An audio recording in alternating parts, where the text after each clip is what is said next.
Amobe Mevege, ancien journaliste de RFI et présentateur sur France 24, est mort à l'âge de 52 ans.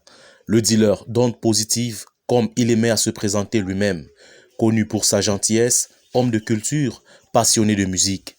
Il savait transmettre ses coups de cœur et sa passion comme personne. Il l'a fait pendant des années dans l'émission Plein Sud sur RFI avant de présenter à l'affiche sur France 24.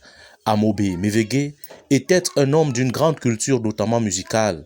Il portait haut toutes les cultures africaines qu'il faisait vivre depuis 2010 sur France 24 dans le journal de la musique.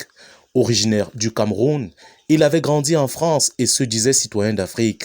À partir de 1994, sur les ondes de RFI, il produit Plein Sud, une émission culte tout en coproduisant en parallèle Africa Musica, le premier hit parade des musiques africaines.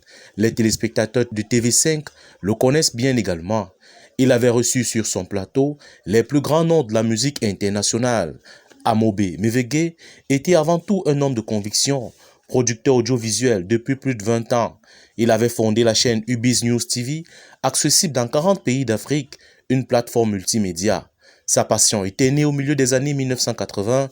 Il avait fait figure de pionnier en prenant part à l'aventure de Tabala FM, première radio africaine établie en France.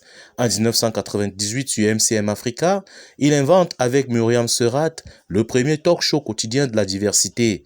La même année, il avait produit aux côtés de son ami le journaliste ivoirien Joseph Andjou le film documentaire Abidjan, on dit quoi autour du thème de l'humour ivoirien pour Canal+. Il avait aussi lancé en 2000 un magazine de presse écrite Afrobiz. Il faut préciser que Amobe Mevege décède quelques jours seulement après les obsèques de sa mère au Cameroun. Il laisse une veuve et 2 enfants. Repos éternel.